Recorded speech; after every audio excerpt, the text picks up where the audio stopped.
Dragon Ball Xenoverse 2 in 2025. Oh boy, it looks so weird to turn on my game and see that the game will actually tell me it is the year of 2025. That sounds like a fictional year. But this is the first day of Dragon Ball Xenoverse 2 on New Year's, and I will say, it was surprisingly chill. I think a lot of people came back to play the game just to be like, hey, you know, it's a new year, let me play Xenoverse 2, because there are a lot of people here who are playing builds for fun. There are people playing characters I've never seen before. I'm sure eventually I'll go back to the usual cheese and stuff like that. But for now, I wanted to say Happy New Year to not only everyone who got on Xenoverse 2, but to you guys watching the video as well. Xenoverse 2 on New Year was surprising. Now, again, there were some people who were like, hey, I need my key cancels right now and all that cheesy stuff, but I actually just wanted to go over how enjoyable Xenoverse 2 was to play on the January 1st, 2025, before we get Future Pack DLC 3 and 4. If we get a DLC 4, I think they'll probably end with a DLC 3, because I don't think they'd know what else to do with Xenoverse 2, so they'll probably just cut it short and end on a DLC 3. So I let this guy go Ultra Instinct. I did try to hit him there, but didn't work in time. I did let this guy go Ultra Instinct though, because I was like, hey, you know what? New Year's, let's see him go Ultra Instinct. But the issue with him going Ultra Instinct is that he actually uses key cancel. So you'll see that whenever he gets in a situation where he can't hit me, he'll always try to use a key cancel, but he's an Ultra Instinct. So he gets like a Soaring Fist instead, because, you know, it replaces like your Key Blast. I don't know how, but he managed to do it every time and not like actually like yet. He does it every time. He somehow didn't remember that your Key Blast does change when you're an Ultra Instinct, and I think that's really, really funny. So most of this fight is me the fight actually becomes easier once he's an Ultra Instinct, because he loses his ability to cancel. I mean, yeah, that's Soaring Fist, it shouldn't have hit, but, you know, whatever. And you can actually see I'm using the broken Super Saiyan Blue Evolved Super Soul. I used that to start off with because I didn't know how crazy the first match would get. So I was like, hey, let me just use one of my better builds to start, just so that way my first match of 2025 on Xenoverse 2 isn't just complete suffering. And yeah, this guy is interesting. Goes for the Kamehameha times 10. Doesn't work, however, and I'm able to immediately counterattack with something big of my own just to take him out of the way really quick, because, you know, Ultra Instinct. But the connection was, yeah, you could see the connection was quite fierce. It took like several seconds for the game to recognize, oh, he's done, he's good, that's all he's got. All right, let's move on to the next one. So this guy is actually really fun, and I think this guy, him and one other guy make up the rest of the fights in this video. And this guy has a lot of health and a lot of stamina. That is enormous amounts of health. You could see that health compared to mine, huge. But I'm finally at level 160. I'm finally at the level to just max out my character's stamina too. I can just put, like, you know, the rest of my spare points into stamina, because I've got the damage types I want at the numbers they're at now for my basic attack and Key Blast and health and all that stuff. So the only stat I'm focusing on now is stamina. So I can have max stamina. By the time the next DLC shows up, I should have the max stamina in the game for my male Saiyan, which is really reassuring, because it means now there'll be no fight where I'm just like stamina diff, you know. Stamina diff is so horrible in Xenoverse 2. Playing a character that has 6 or 7 bars of stamina and going up against someone who has like 15, it's just extremely unfair. You can evasive out of this move, which shocked me, because I've not seen anyone do it, I think. But there you go. That guy did it. I guess I forgot you could evasive off the move. Maybe you've always been able to, and I just forgot. But yeah. That Justice, not Justice. I think it's Heroic Assault.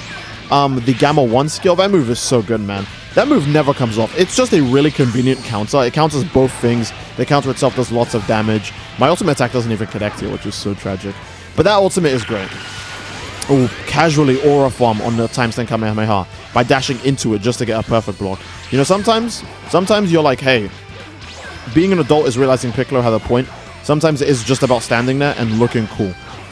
So yeah, and Xenoverse 2, thankfully, despite all of its issues, gives you lots of opportunities to, yeah, just flex. He's going for a fully charged back hit. I just ignore it. I go for my super attack and it works. That's just hilarious. Next fight, he picks Zab On. Now, this shocks me, because who picks Zab On? I only know like one other person who's like an actual Zab On main in the game. But picking Zab On in general is just crazy. Like, I just never imagined that I would see a Zab On pick in Xenoverse 2, you know? Especially because I don't know if this was a ranked match, because I was searching ranked, because I couldn't find any player matches. So I'm not sure if he's picking Zab On in a ranked match, but either way, he actually knows how to use Zab On. He uses the counter skill, where you jump up in the air and blast. Yeah, he uses that quite effectively, as well as Death Slice. He's actually one of the few people that remembers how god tier that move is. Look how much health that took away, man. So now that I know he has Death Slicer and that counter skill, I'm like, okay, I'm going to change my gameplay a bit.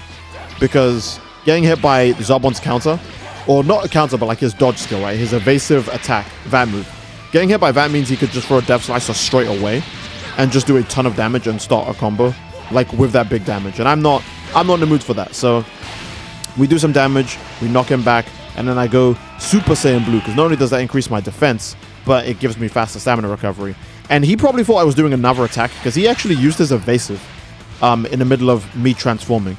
Because he probably got scared. He probably didn't recognize the animation. That happens to a lot of people, though. I kind of don't blame him. But yeah, so he goes for another Death Slicer. This time I'm ready for it. I do my counter skill. But unfortunately, my counter is not the type that beats a move like Death Slicer. Even if it does keep me safe from the actual disc. It just means I'll get hit by the melee that comes after. But it's a good thing he actually did Meteor Crash there, because that gave me a bunch of stamina back, and I'm already in a form that gives me boosted stamina recovery. So his Meteor Crash, as much, like, even though it did like half of my last health bar, it gave me enough stamina to feel confident in just, like, you know, pressuring him heavy with, like, attacks. And I think there's so many ways to play Xenoverse 2, which is, like, interesting. You can, like, play around your enemy's moveset, or you can play around your moveset. You can play around stuff that you notice in real time with the gameplay, or just so happens the enemy hit you with a move that gives you tons of stamina back while you're in a form that gives you tons of stamina back, and now you can use it to just aid yourself in a victory. But none of that matters, because the average Xenoverse 2 match is just cancels, and like block mash the whole fight. So, you know, there's a version of Xenoverse 2, there's an alternate universe where we get Tenkaichi for Sparking Zero, right? And it's an ass game, it sucks. And then we get the OC game, and then it's like super peak Beyond Heaven.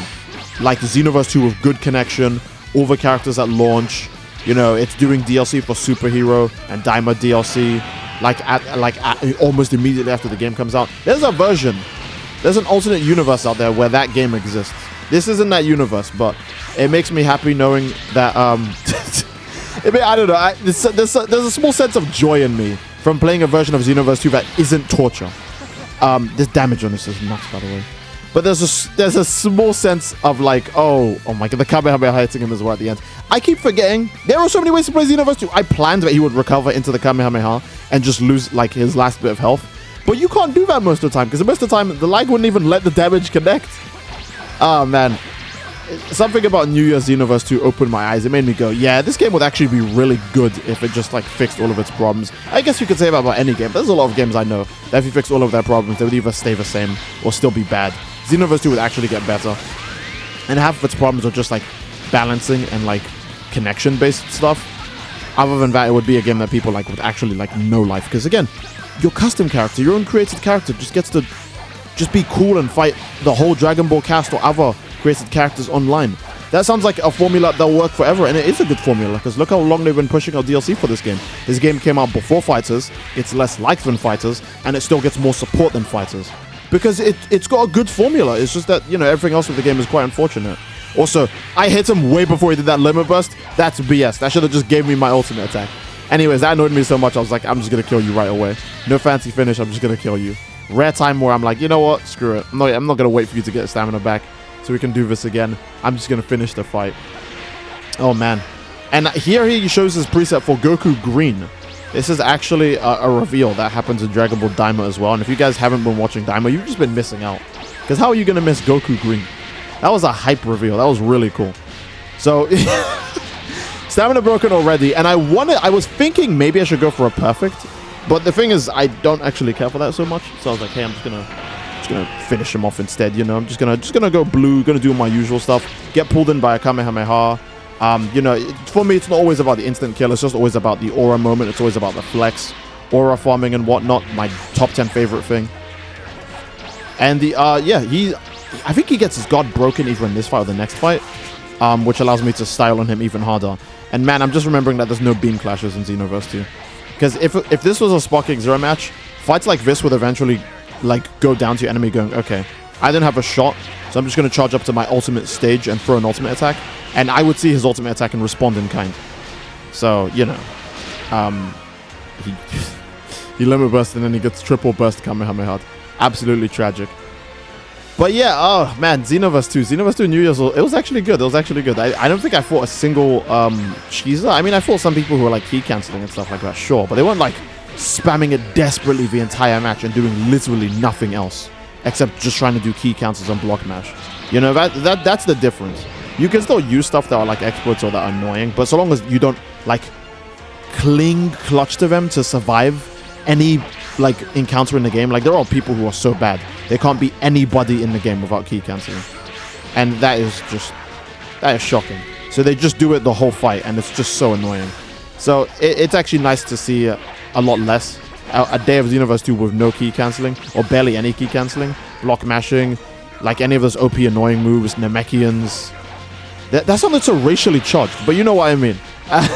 Namekian players are usually so damn cheesy, it's actually unfunny. You'd expect that from Freezers. No, apparently it's the Nameks. God damn. He would have died to that if he didn't like limit burst to protect himself. I'm very sure that would have like cooked him. Or was it an evasive? But either way, that is the end of him. And that is the end of the fights in this video. Just wanted to play Xenoverse 2 for New Year, going, hey, let's check out. Because I already know I'm going to play Sparking Zero later. I'm either going to stream Sparking Zero later today, or I'm just going to record it later today so I can make the video tomorrow, etc., etc. But yeah, Xenoverse 2 New Year's was quite shocking. I was expecting it to be hellish, demonic, evil, but it was just a bunch of other people who were clearly getting on the game so they could have fun. They were like, hey, I haven't played Xenoverse 2 in a while. Let me just play it for the first day of the new year. And they like-minded people, you know. It was just super chill. So I think that's a great place to end the video, guys. I hope you guys did enjoy the video. And again, if you did, please leave a like on it. Don't forget to subscribe. It really supports the channel. And leave a comment down below as to what you'd like to see next, fellas. Love you all. I hope you enjoyed, and I will see you all next time. Take care and peace.